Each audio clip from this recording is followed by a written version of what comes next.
Hey, Alabama fans. We got a Oh, confused Andrew Bone with us. We are live right now recording. Andrew will be with us in 1 second, but Alabama fans, welcome to the Bama Online show. I am BOL publisher Tim Watts, and will soon be with me is Andrew Bone, looking around crazy. It's like I've got a peeping camera into Andrew, so it's our blooper well, reel right now. But Andrew, huge week for Alabama. So much happening. 3rd October and Saturday. We're definitely going to talk about that. 4 wins over 4 ranked opponents. Never been done in SEC history. Definitely want to talk about that. Big road game coming up. But recruiting, where we specialize, Bama flipped a big commitment from an SEC rival. Also got a big in-state prospect that fans have been talking about for a long time in the 2027 class. The reviews were great. Everyone showed up. Everyone showed out. So we're going to talk about all of that. But Andrew, I know today's a special day for you, your favorite day of the year. The NBA starts tonight. I just wanted everybody to see Andrew's like, is it? can't wait. Andrew, let's talk about Corey Howard. And welcome all you Alabama fans to the show. We're off to a Tuesday start. Corey Howard, Alabama flips him, been working him, committed to Georgia. Tell us a little about Corey. Yeah, Corey's a big commitment for Alabama in more than one ways. He's 6'6", 265 pounds. Big defensive lineman. I think you got a lot, kind of to work with there. He's not necessarily a guy who's set on playing defensive end. You can kind of grow, see him growing more into that interior defensive line role down the road. But this is a kid that committed to Georgia back during the summer, received an offer back during the spring from Georgia, went on the official visit, committed. Georgia and Florida were his top two at the time, but never made it to Tuscaloosa for a camp or anything like that. Alabama wanted to see him a little bit more. They saw him first couple games of his senior season, offered him, and I think it was August. I want to say August the 28th. They were able to get him on campus for an unofficial visit that second weekend of the season for that first home game at Louisiana Monroe. And we wanted to kind of watch that weekend, see if Alabama was going to push to bring him back for an official, see what his interest level was going to be like. That's kind of what what you watch for when you see these offers that get extended to seniors. You bring these guys in, meet with them, and then really kind of determine if you're going to bring them in for official visits or not. And they pushed for that visit, came back to Tuscaloosa this past weekend. Flips from Georgia to Alabama, and this is a kid that Georgia wanted to keep. It's not like Georgia just let him go to Alabama, even though they have had seven defensive line commitments. He was a top in-state guy for them that they really wanted. So good win there for Coach DeBoer, Freddie Roach, Courtney Morgan, and the entire coaching staff. So Bama, we told you to start this class. If you've been on BamaOnLine.com, the roundtable message board, you certainly knew that Alabama was going to attack this defensive line class. Did a really good job. Nolan Wilson, the top, I think he's one of the best upside guys in the nation. Jamari Matthews, who's Xavier Griffin's teammate, another top 100 guy. Probably two of the biggest sleepers, Mari Johnson and J.J. Finch, joined that class. And then you get Corey Howard, who hit a growth spurt, looks the part. I was watching his video last night. I was watching his game tape. He's very active. He's very strong. He's very smart. He's going to move into it. An interesting side note, is this the fourth commitment in a row that Alabama got who was at the Alabama-Georgia game? Haven't the last four commitments, weren't they at that game? Yeah, we were the other day. We were looking to see if Trent Seabour ended up making it to that game, which I don't think he was there. But you look at Nash Johnson, 27 corner, who was offered during that weekend by Georgia. JT Williams from Central High School in Phoenix City commits to Alabama. Pretty much 2 days later, after visiting Georgia, he was the top offensive line target for them. And then you had Jared Doty, 26 offensive lineman from Atlanta, who was offered by both Alabama and Georgia. Georgia Georgia was really high on him. And even after he committed, they were really pushing to get him still to come for his official visit, which he was thinking about doing, but then a few days later announced, I'm shutting down. Alabama's where I want to go. So, some big wins for Alabama over Georgia over this last month or so, including that big win in Athens for the Crimson Tide. Yeah, we got to talk about the staff again, the good job they do. We're going to talk about how they host a party, how they host visitors, but they really dig in every senior year. And I think any good staff does, but we've noticed with Alabama where they go in and lock in on guys and find guys. And again, Doherty, an offensive lineman, Corey Howard, a defensive lineman. Alabama fans, especially recruitniks that love this, love to hear the big uglies on both sides get nasty, find those big guys. So obviously, Corey Howard is a big flip from Valdosta, Georgia, flips to Alabama. Monday, something we anticipated for a while now. Trent Seabour, local kid. I mean, it feels like we've been watching him because we have his whole youth. Won a state championship in 8th grade. I'm here in Alabaster. He's been talked about a lot. I mean, the biggest debate I think we've got is his height. I'm glad he's got the photo proof. He's grown. We've got the photo proof that Trent Seabour has grown. Yeah, it's kind of funny. You look back, Trent. I can remember when Thompson was struggling a little bit during the whatever season that was, 2021. 4 years ago, yeah. They were struggling a little bit, and they had a senior quarterback bring Trent up. Maybe he was already up, but he wasn't playing, and they toss him in there late in the season, and 8th grader carries him to a state championship, which obviously surprised a lot of people, but it put him on the map. He becomes a big name. It wasn't playing for a 1A school; it was playing for the highest classification in the state of Alabama at Thompson. Then wins another state title as a sophomore, and now just a junior. But I think people look at Trent and they saw photos from him from 8th and 9th grade and never looked at another photo, and don't assume that a kid from 8th, 9th to his 10th grade year or junior year is going to grow at all. and so they're just like, oh, this is a kid who's 5'11", 6 feet tall. Why are we recruiting him? Well, looks like he's 6'1" or more right now. Yeah, he's over 6'1". Yeah. So he's got some size to him. We saw him standing next to Kalen DeBoer. I saw him standing, I think he was taller than Nick Sheridan and Ryan Grubb the other day. Right there with Ty Simpson too. Right there with Ty wearing cleats.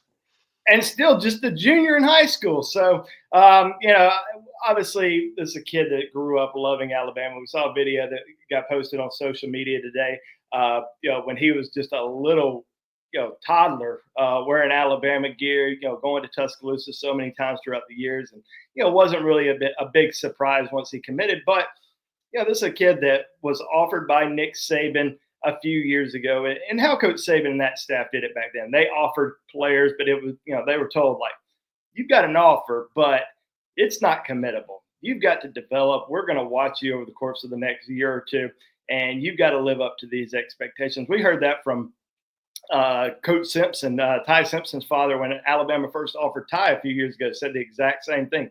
Hey, Ty, here's an offer. You can't commit.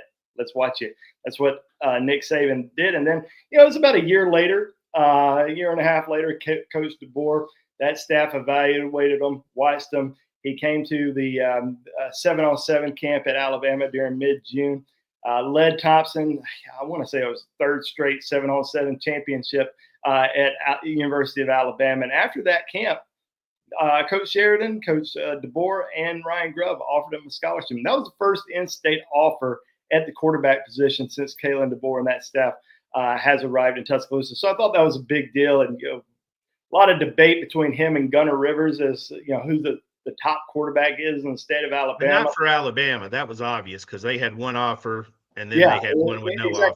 And Trent was, you look at Trent, he was one of only 4 quarterback offers for the Alabama coaching staff, at least to this point. We could see some more offers that get extended over the course of the next several months. But Trent was a guy that they really liked, that they heavily evaluated, scouted, knew everything about him. And he's from Tuscaloosa. Yeah, he's been up there. Yeah, he's been up there a dozen times. The thing, we're going back to the height, that's kind of funny. Seeing the old photos versus the new photos, it kind of reminds you when you see an aunt or an uncle when you're a teenager and they haven't seen you for 3 years and like, oh my God, Andrew, you've grown. We had guys on the round table, the BOL message board, discussing that growth. Because you literally have visual proof once it gets in somebody's head. But I think your point was really good that we saw him so young, so early. 8th grade stepped in. My daughter's in his class. We followed his family very close with Nalu, the Tagovailoas, Diane, and that family. So he's been working with Nalu, who does a lot of quarterback work. And you mentioned it, but we really need to highlight it. His competition level's probably the toughest in the nation because they play in the biggest classification in Alabama, which are some good teams, but they also travel out of state and take on some other teams. So this guy's not just not just Joe Schmo, not Bishop Sycamore. They're playing they're playing Grayson and teams like that throughout the country. I think they played IMG before. I mean they play against some really good competition. I know they had a tough loss against Hoover last week on that brutal 55-yard field goal at the end by Hoover, which impressive. It probably reminds you a little bit about that old Hoover kicker Will Reichard, but that ball was in the air. I was watching that ball kicked. We're watching it on local TV, and it seemed forever before Hoover celebrated because it was in the air forever. But yeah, you're talking about that. They got a 1-point loss to Grayson, I believe, in overtime. They had a heartbreaking loss at Clay Chalkville, who's a very good team. Yeah. And then they had the loss to Hoover. But they had three losses by, I think it was a combined 8 points this season. That sounds right. And the thing is, Mark Freeman's going to push them. And that's one thing we follow. Me and, you and I have known Mark Freeman for 20 years, and he's going to challenge him. He's going to push him. You know what kind of guy you're getting in the locker room, the weight room, and all, again, know this guy off the field, this kid off the field. He's a good kid. He's doing a lot of the right things, but obviously a big pickup with Trent.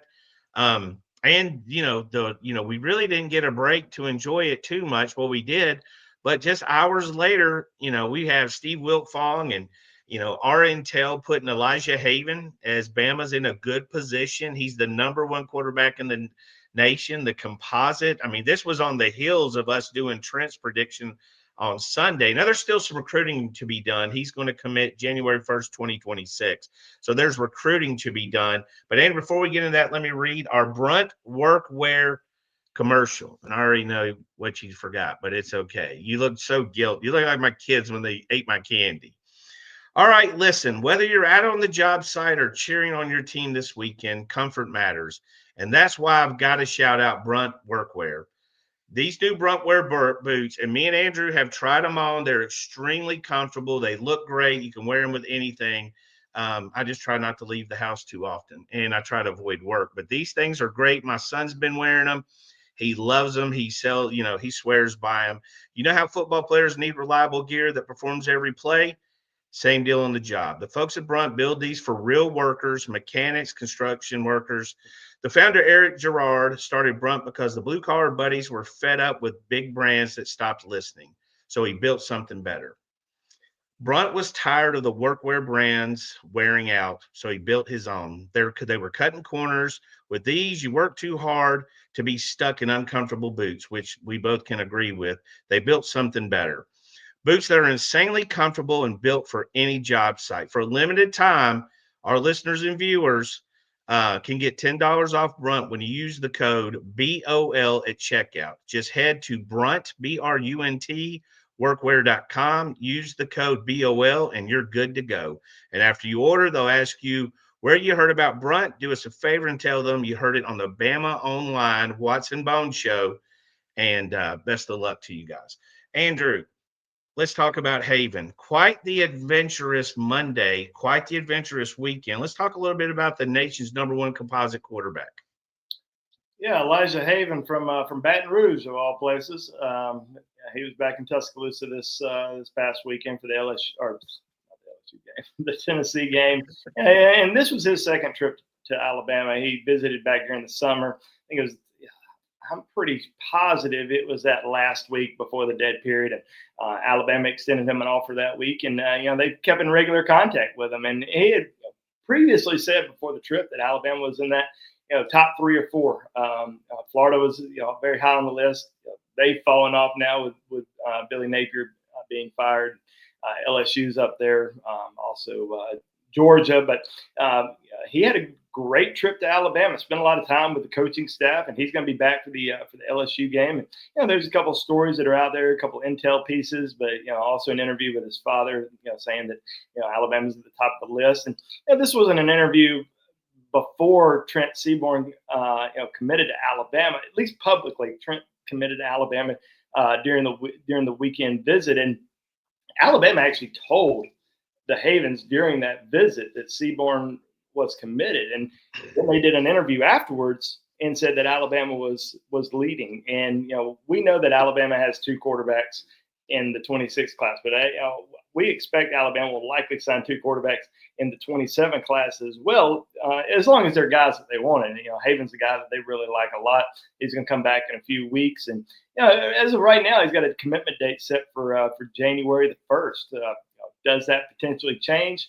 We'll see. But obviously, don't see Alabama taking another quarterback between now and then. So he probably has some time to take some more visits, kind of figure out what he wants to do. But this is a really exciting football player. Can get it done on with his arm and legs, and it's hard to argue with Alabama's quarterback development right now. A lot of people are seeing what Ty Simpson's doing on the field.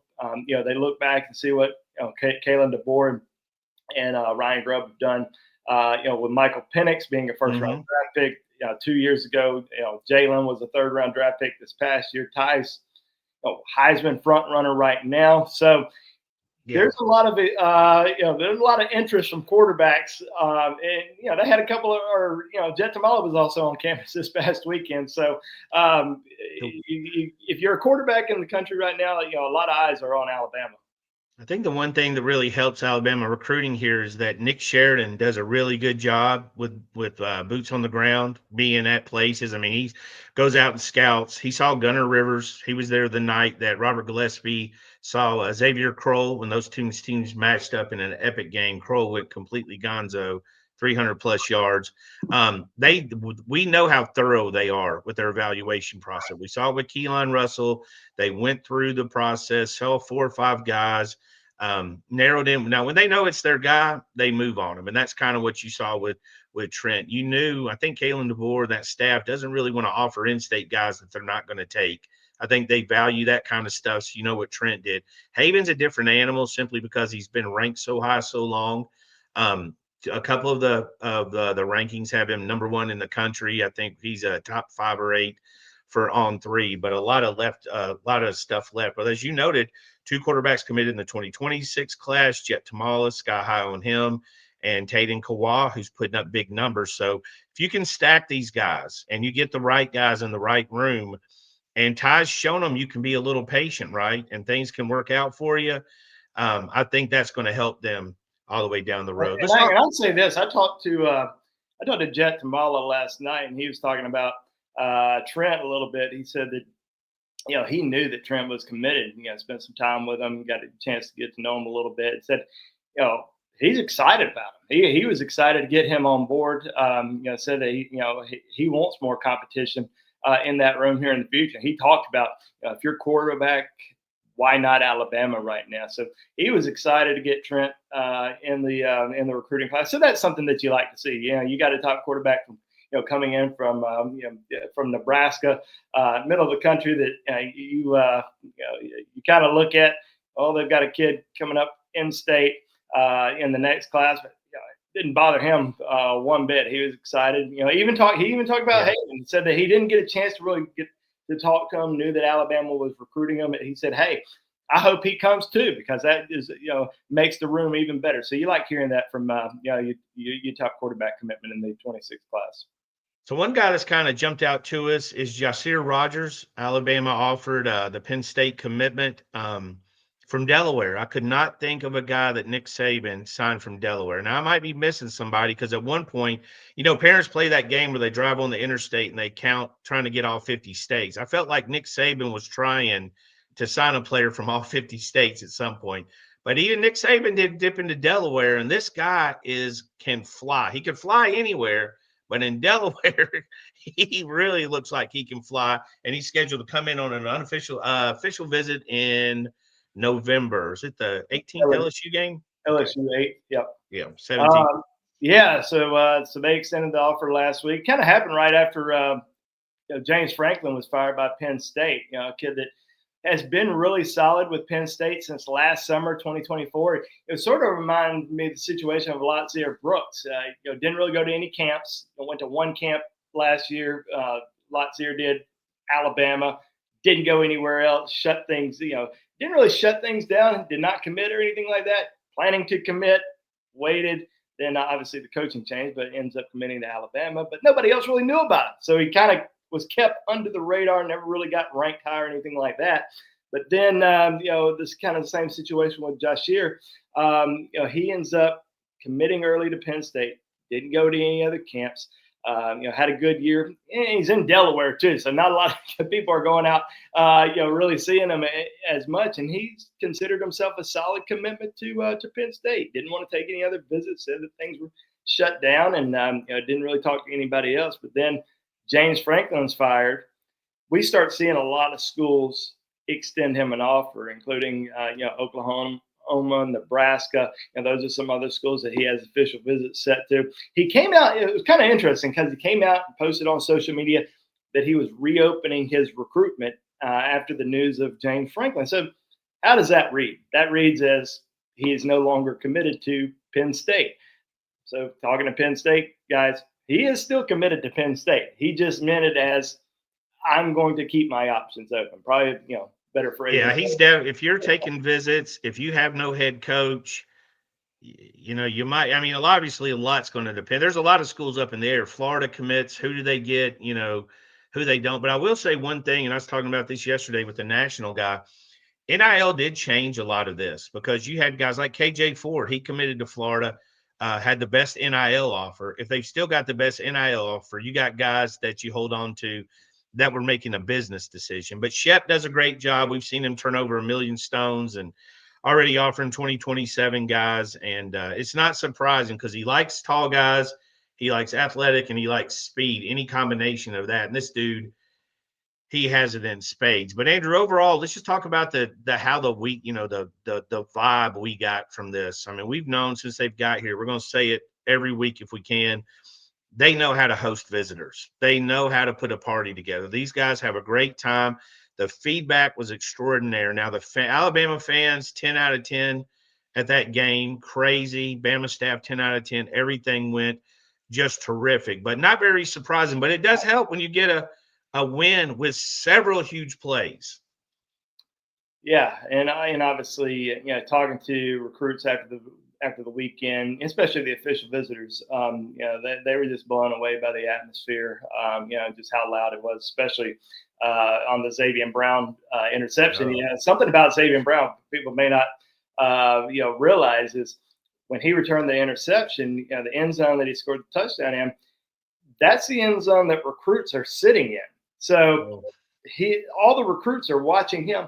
He points up to, I don't know if he was pointing directly to them, but the recruits felt like he was pointing to them, saying, "Hey, y'all need to be here." So, he was pointing to those guys, and they were loving it. Said that, talking to some of them, they said that it was absolutely crazy in the student or in the recruiting section that night. So they all had a lot of fun. Some big names, obviously, on campus. A lot of commitments. Pretty much the majority of commitments were in town, including a few guys who had not been to Tuscaloosa this season. Rael Kelly from Cincinnati, and then Brian Williams Jr. from Orlando. So you had some big, a lot of good guys in town. You had the two official visitors and Jet Tamala. Jet was interesting because the conversation with him yesterday was, he was telling me about how his family are big Nebraska, grew up big Nebraska fans. Have always been Nebraska fans, but slowly started turning into Alabama fans, obviously with him being a commitment. But he said, that Alabama-Tennessee game completely changed them. They are 100% diehard Alabama. Now they absolutely love being in that atmosphere. Bear Fretwell, another guy that committed to Alabama during the summer. He said he brought his whole family up, including his grandfather. He said, diehard Georgia fan. And absolutely loved being in Tuscaloosa. Had a great time, and just so many reactions like that. And you mentioned it earlier that we saw some new offers that receiver position. Kashawn Bowman, top 5 receiver in the country from Brentwood Academy in Tennessee in the 27 class with Sonny Gales. Top 6 wide receiver, or I think he's top 10 wide receiver in the country from IMG, originally from California. So those were 2 guys, big names in that 27 class, along with Caden Henderson, number 2 linebacker in the country from Florida. So a lot of great players, prospects, not only in the 26 class, but a lot of good underclassmen that got to see a fantastic game, but also one of the best atmospheres and environments that they'll see all season. We're going to talk about that game. One more commercial before we get out of here. One more ad read.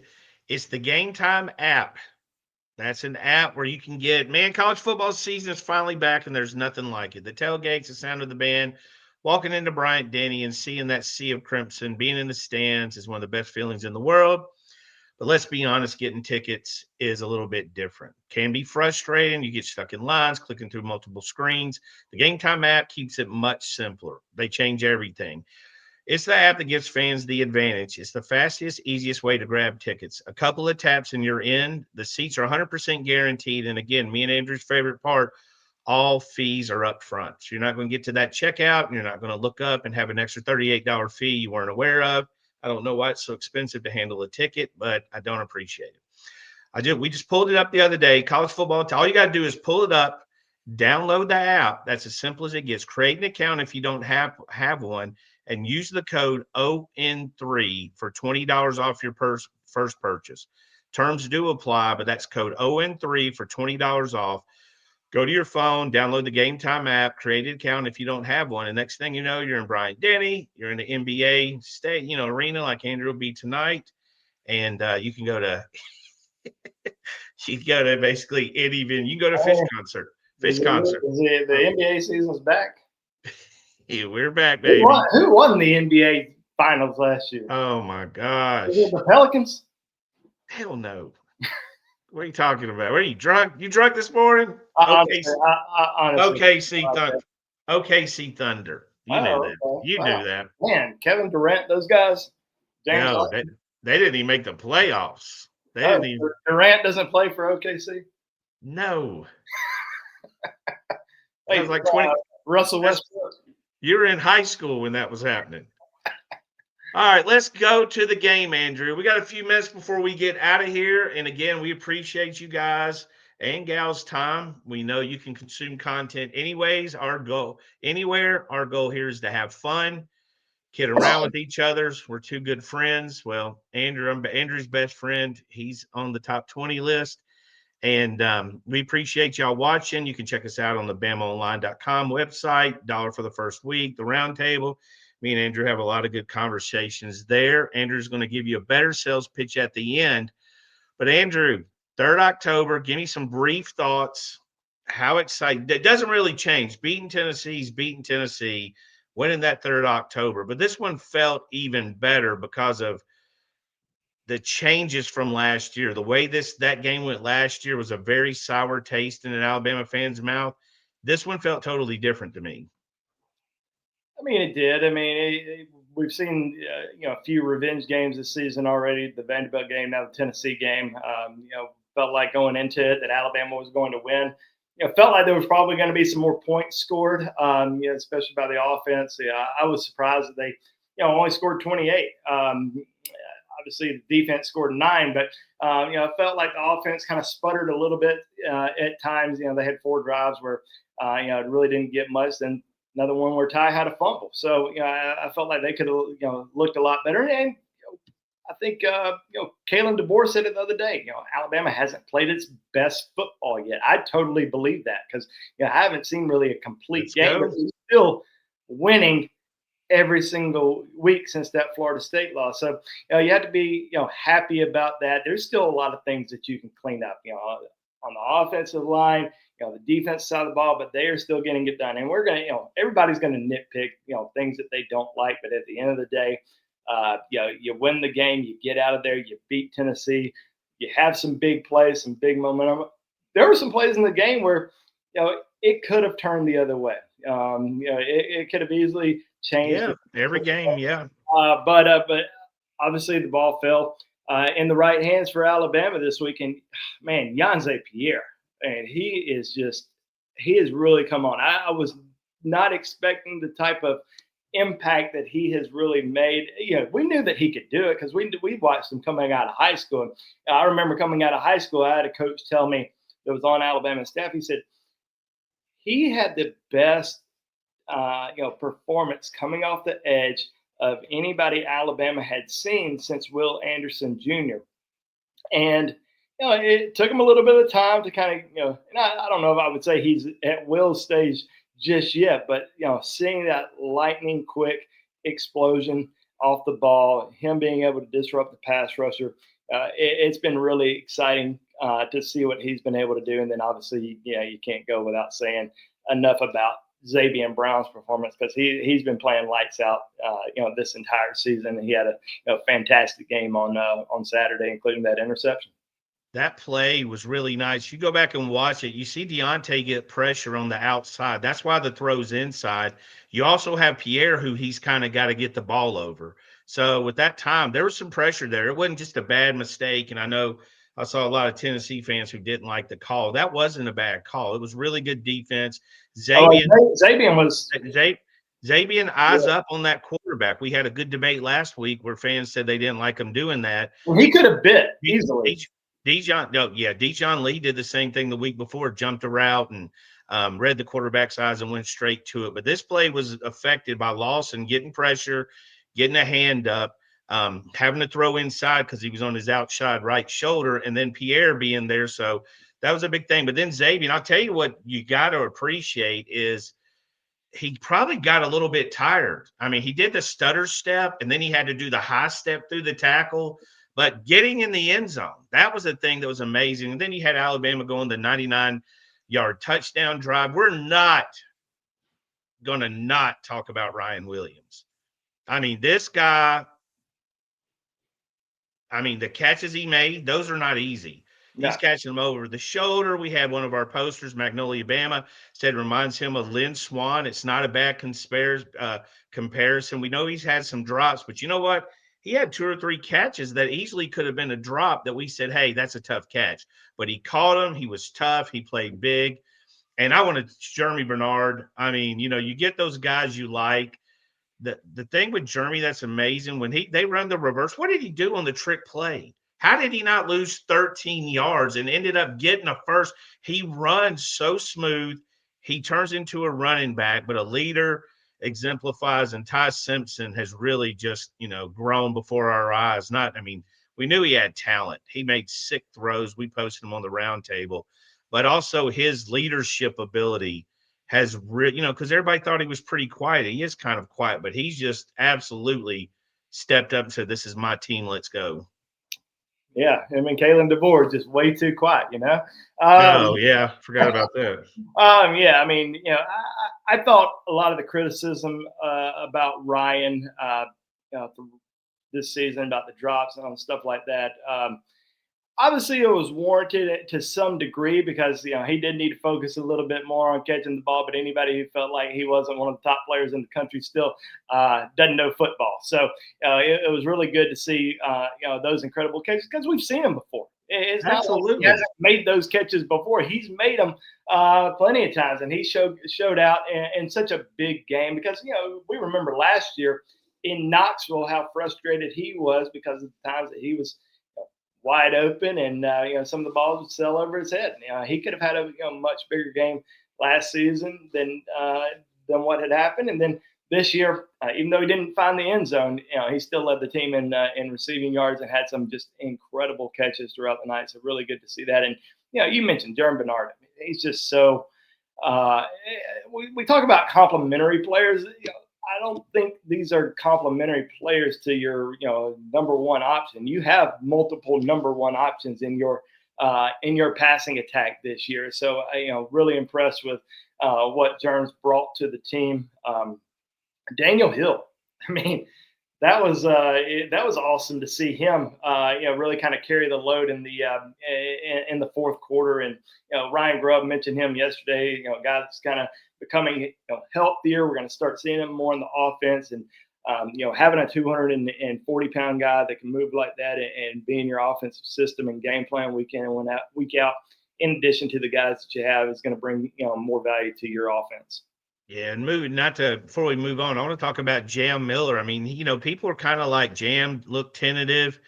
He's coming off a concussion. He was limited in practice, but Right. look at the 2 weeks before that against Missouri and Vanderbilt. He's clearly the best running back on the football team. That's not to say Daniel Hill, who is out there moving like a PT Cruiser, isn't going to be huge for Alabama. But Jam took a lot of the brunt of wearing down that defensive line. Tennessee came out knocking heads, wanted to stop the run. They knew Alabama was going to try to stop the run. Jam took a lot of those heavy hits inside, and by the fourth quarter, that just wasn't the same defensive line. Alabama had won that battle. So this week you traveled, you won 4 games, 4 ranked opponents, never done in SEC history, and there's a lot of SEC history. You move on to South Carolina. Charlie Potter and Blake Byler will have a full preview of that Thursday on this YouTube page. You can see that, read all their content on BamaOnLine.com. Andrew, before we get out of here, football, the state of football is crazy. I love it. But you got Miami losing to Louisville to start the weekend. Louisville, yeah, in Miami or in yes, 14-point favorite. I mean, Saturday was so wild for me because you started out with Vandy, and as the nights wound down, I look up, somebody's like, hey, Thomas Costellas just got what's his name for FSU, got hit late, targeted. I flipped to the FSU game, and FSU's finishing in a crazy battle. FSU lost, Clemson lost. There's so much. Billy Napier got fired. Mike Norvell's going to finish the season. It's chaos, but I kind of feel like we're embracing it more than anything else. Yeah, I mean, there's so much change from week 1 to now. So much excitement from different fan bases, and now so much disappointment. With different ones, and you kind of wait to see what's going to happen this upcoming weekend. There's a lot of pitchforks down in Baton Rouge right now about Brian Kelly. Oh, dude, yes. We're not happy, and they've got a tough one this weekend. Against Texas A&M. Heck yes, they do. On there, and they win that game. I just don't know. You've got Auburn playing at Arkansas. Arkansas gave Texas A&M everything they wanted. I'm convinced Bobby Petrino pulled out his playbook that he kept in his pocket when Pittman was coach. He pulled out the special plays because they are lighting it up on offense. Yeah, they are giving teams fit. Petrino can dial it up. I was so shocked. I looked up. I was trying to catch up on stuff, and I look at the side TV, and it's like, hey, update. Texas is lining up for a field goal to beat Kentucky in overtime. I said, what in the heck's going on? And then I look at the stats, and Kentucky's doubled them up. So we say all this. And Texas, I think they go to Starkville this weekend. Yeah, State gave Tennessee all they wanted in Starkville. Earlier. Yes, could have easily won that game. Life in the SEC on the road is tough, and going to as bad as South Carolina is, and I am shocked at how bad they've been this season, especially that 26-7 loss against Oklahoma. But this weekend they are going to throw everything they've got at Alabama. Mike Shula is on the. I think I saw. I don't know if it was fake or not. But I saw some poster that was a rally to fire Mike Shula. It's a hot topic. They asked Beamer about it. He's thinking, all right, I got to do everything I can to make sure. Well, if he's just now thinking it, they're probably right. He should be fired. If he just got here, I don't think I think South Carolina lost a lot of talent, and they're trying to adjust to it. But it was real. They asked Beamer in a press conference about it, and Beamer can get snippy, and he did not look very happy. But I agree with you. We've said this. We're going to leave you on this. We've said this since the FSU loss. Every game's a Super Bowl. There's no exceptions. Alabama's won 6 Super Bowls in a row, and they need to win one more. Andrew Bone, get us out of here. Yeah, thank you all for watching the show today. We've got a lot of great content throughout the week on BOL, so go check us out at BamaOnLine.com. You read content just about anywhere. We got some great features. We've got some great writers. Got a lot of great interviews coming out on the team and recruiting front. But what we specialize the most in is our relationships with our fans. our people on the BOL message board, on the round table. So come talk to us. Tim and I are on there every single day. So if you want to come have a conversation with us about really anything, it doesn't have to be about football. Tim will talk to you more about basketball than I will. I'll talk to you a lot about, what we're drinking, what we're watching, Traegers, all that good stuff. So come check us out. Come talk to us. We'll talk about the game. We'll talk about what's happening in recruiting. But love to have you on BOL. But every week we are always here on the BOL YouTube channel, Apple, Spotify. So listen to us, watch us, and we really appreciate y'all. thanks for you, and we'll see you next week. Roll Tide.